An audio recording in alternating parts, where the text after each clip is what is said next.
This is Killer Instinct, kid, I'm 4, kid. I'm coming with more shit than your average dork, kid. If this is Mario Kart, dude, I'm Bowser. I'm coming highway, plus my words much louder. Hey, Igby. What's up, my wizards? It's Dev from the place with the decks here with Igby over here on the couch. Hey, buddy.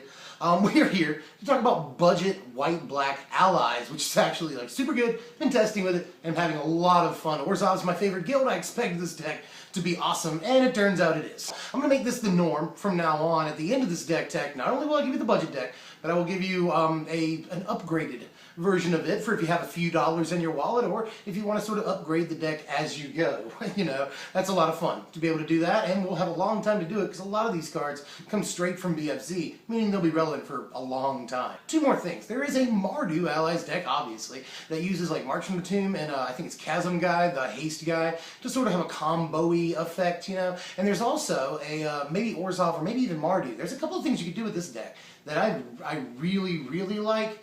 The combo deck that just wants to dump as many creatures in the graveyard as fast as possible, and then either Rally the Ancestors or March from the Tomb 4 Kalastria Healers back into play at the same time. They all see each other come into play at the same time, dealing 16 damage. And at that point, if you have any Zulaport Cutthroats on the battlefield along with an Antuco Husk, you more or less win the game, or at least that's their entire starting life total. So, trying to brew that up, but it's tough to pitch cards into our graveyard, you know. Do we use blue? We might be able to mill ourselves that way. Do we use green? Do we use like Gather the Pack? Do we use Mardu? I mean, there's you know, Tormenting Voice. There's other things we can do there. So lots of options for that deck, but I'm currently brewing it. I really like combo decks like that, and I want to do 16 damage all at once and gain 16 life. So yeah. That exists. But on to the deck in question here. This budget deck runs 26 creatures, which is an awful lot of creatures, but that's cool. We're an ally deck. We want to play as many creatures as possible because our creatures are sometimes our spells. We're going to start with 4 copies of Expedition Envoy, just, you know, basic Savannah Lions creature, but a little bit better in a deck like this because late in the game, it's not a terrible top deck like it normally would be. You know, we can activate ally effects and stuff with this triggers late in the game, so it's not bad on the 8th turn sometimes, depending on what your board state is, you know. But gotta play a 1-drop. Here he is. I'm gonna talk about these two drops at the same time. They serve essentially similar functions. There's 4 copies of Zulaport Cutthroat and 4 copies of Kalastria Healer in the deck.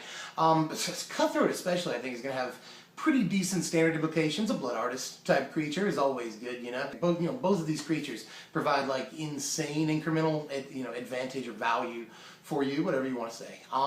And this is cool because it's an aggro deck that can go a little bit longer, you know. We're resilient, we gain life, we can outlast other aggro decks, we can pad ourselves against the big ramp decks. But an aggro deck usually deals its damage early, you know, 10, 12 damage early, and then has to finish out the game, which is always an issue for aggro. Well, in this case, you don't have to attack into these huge creatures they're playing, and you don't really care if they remove your dudes because they'll take damage and you'll gain life, you know. Really cool thing going on there, and I think the deck finishes well, if only because of these 2 creatures. 4 copies of Serene Steward, which is a good creature, it turns out. I was kind of surprised.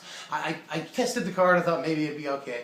But, you know, whenever we gain life, being able to sort of a Johnny's Pride make any one of our creatures is really good, you know. In their returns, we'll gain life more than once off of multiple triggers, you know, especially if you have a Healer and a Cutthroat in play. And there's a couple other cards. We can get multiple triggers in 1 turn. And then we can just make a creature or 2, like, really big. And that's good in board stalls, which the deck does very admirably in board stalls, you know. We can deal damage with Healer and Cutthroat, we can gain life with the same 2 cards, and we can make our creatures bigger with this guy. We have a game plan. I don't know about Modern Solstice.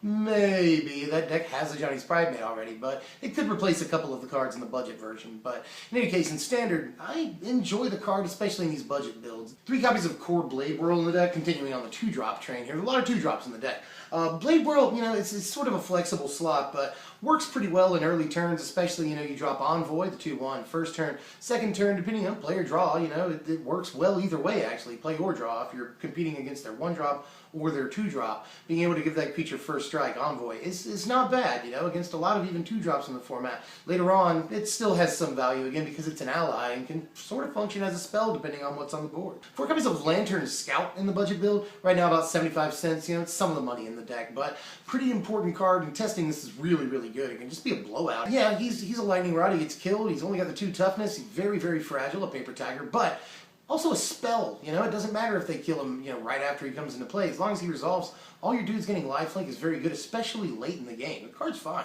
2 copies of Drana's Emissary in the deck. Drana's Emissary, another flexible slot, but in the budget build, she does just fine. And is a trigger for Serene Steward, you know, whenever we gain life, make our dudes bigger. And if we're grinding the game out, this helps, you know, this can deal 3-4 damage over the course of the game, which is pretty good, honestly, without even doing combat damage. So, Drana's Emissary's been okay in testing, but it is one of the cards that definitely, you know, I'd say comes out if we want to beef up the deck a little bit. And finally, our only non-allied creature, and it's a weird one too, but bear with me. This is, again, a flexible slot. The deck can do a lot of things, but the card's been very good when I see it in testing. Just 1 copy of Brutal Hordechief. Just really, really good incremental advantage that sort of adds up very well. You know, if we have Healer and Cutthroat and Brutal Hordechief in play, it becomes very hard for our opponent to win, even if they have the proper blocks. And, worthy of note, with Hordechief, we don't care if they have the proper blocks as long as we have the mana to activate his ability, so that's good too.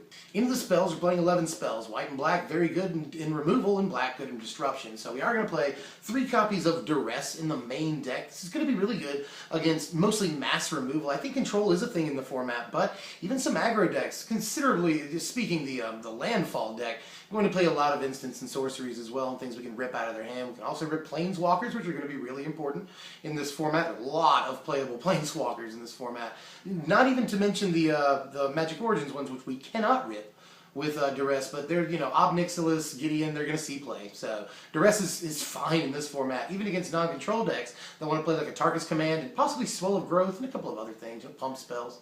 So, and burn spells and stuff like that. So Duress is good against nearly everything in the format, and I'll totally play it, especially to keep us from getting hit by mass removal. Although, I know I'm saying a lot here, but we can get hit by mass removal, and as long as we have a Cutthroat out, we're totally fine.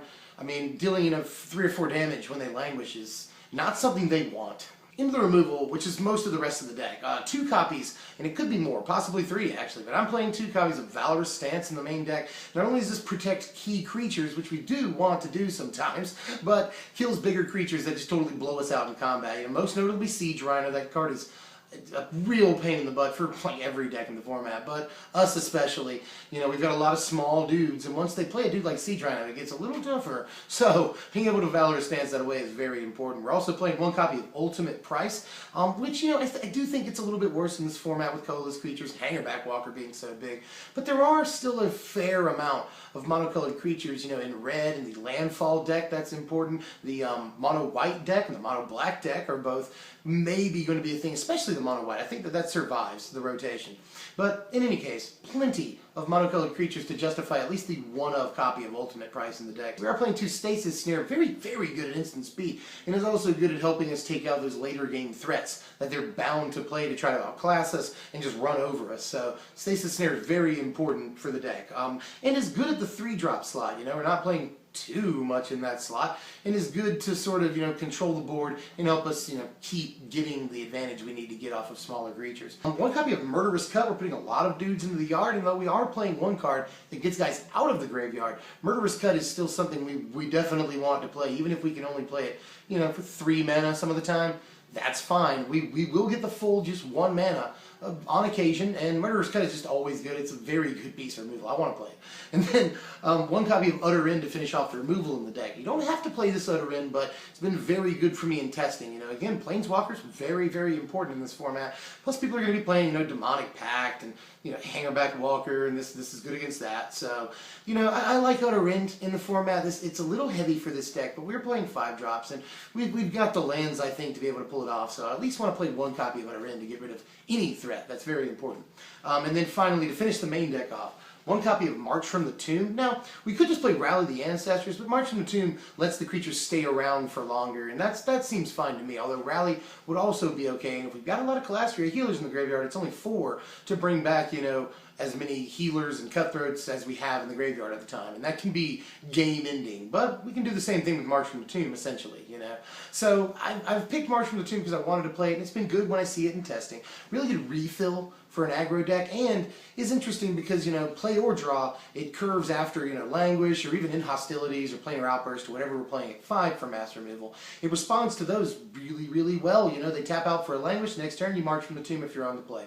pretty good sequence, it turns out, and just negates their entire game plans. Here's the lands. Now, this is a budget build, but if you had a couple of bucks, play the man lands, you know, the white-black man lands. Shambling Vent, I think it's called? Yes, that is the name. Aside from that, pretty standard land base, I would say. Note, Ally Encampment, it's like $1.75 right now. It may go down, it may go up, but $1.75 is like the most money card in the entire deck. But you can replace these if you want with Swamps and Plains. It's totally fine to do that. And then here's the sideboard for this deck. It's pretty predictable, honestly. I mean, white and black again, removal, disruption, those things. Another utter end, I could see that. Let's do that. So maybe erase in the sideboard, I could see that being a thing. Lots of, you know, despise is another good option. So we've got a lot of really interesting ways to go in the sideboard with white and black, and these are just some ideas. Here are your power rankings for this deck. A 62 overall, which is actually really good for a $20 deck. That's like more than fine. 62 can compete with a lot of the decks in the format, and I've tested it against, you know, older decks. Abzan gave it a big problem, but it's actually better against control than I imagined it would be. It has its issues, but against other aggro decks, it's really, really good. Gaining that life is awesome, and just being able to, you know, ping for, you know, a damage or two every turn or two is actually really, really good in a battle of attrition. You know, you want that all day. So the deck performs admirably against a lot in the field, although it does have its foibles, you know. But for an aggro deck, it's fairly versatile. It's more resilient, again, because we gain the life. We have March from the Tomb. You know, we can do a lot of stuff with this aggro deck. It's very consistent, lots of 4-ofs in the deck, and it looks like there's a lot of 1-ofs with the removal, but really, that's just basically, count that as 7 pieces of removal. Don't look at it as a bunch of 1-ofs. But, you know, aside from that, the deck doesn't play like a who's who of powerful cards, but if we were to play a more powerful version of the deck, it might look something like this over here. And we're not adding too much, if you'll notice. You know, Gideon, I think, is an important card for the deck, and especially Sorin. Sorin is just absolutely nuts. That +1 in this deck, that's everything the deck wants. If you have Sorin, definitely sleeve a couple of him up. And we want to play Drana, obviously, a very, very important card in this deck. But budget deck just can't play her, you know. Right now, she pre-orders for like 18 bucks at the time of making this video. She'll probably cool off a little bit, I dare to say. We'll have to see. I think she probably will cool off slightly, if not a lot. We'll have to see. I really like Drana. I don't know that she'll stay, you know, 20 bucks forever. That's ludicrous for this card. So right now, she's just way out of our price range. But that being said, the deck here, as you see it, does not cost that much compared to a lot of standard decks. It's about $175 pre-orders. With pre-orders to put this all together. And, you know, a lot of times after 2 weeks, a month after a set comes out, cards will cool off and go down a little bit. Speculation isn't as hot on a lot of cards. Some cards fail, some cards win. The set is being opened up a lot, so cards just sort of naturally go down in price as supply goes up, you know. So there's a lot of reasons to believe a lot of these cards will go down, and the deck will be even cheaper, you know, 2 weeks or a month after game day. Well, I think that's pretty much all I got for now. That was a lot to say in a very little amount of time, but I'm really excited about this deck. It performs very well. There are times, again, where you just have lethal on board. You don't have to worry about swinging. You just have to worry about your dudes dying. So a creature like Nantuko Husk could work really well in this deck. Just wanted to sort of stick with the Allies theme, although I think that there is a sort of aristocratsian deck that can use things like Kalastria Healer and Cutthroat to great advantage, and I'm working on that too, because I just want it to be a sort of combo-oriented deck. I just don't know what direction to go in with it. Now, next, we're going to go ahead and do Zada. Now, I didn't put it in the top 15 upcoming deck text videos. It's because I was sort of planning on doing it, but when I didn't, a lot of backlash. So, we're definitely going to do Zada. I'm going a certain direction with it, but there's a lot of directions we could go with it. I'll point all of them that I see out in that video, and I know a lot of people are excited for Zada, and I've tested a little bit with it. It's hilarious. So, just stay tuned. You'll get that if you like. Share, comment, and subscribe to get the rest of our upcoming content, which there will be a lot of. Don't worry, the rest of the set reviews are going up very soon. There's just been so much to do. Battle for Zendikar top 10 is going up really soon, so be ready for that. There's just so much, and Tony's doing, you know, play testing and stuff and putting that up. So, geez, just ridiculous amounts of content coming your way. So, stick with us. I'm Dev from the channel down there. Say bye, Igby, and we'll see you guys later. Thanks for watching, my wizards. Yeah, Igby. Oh,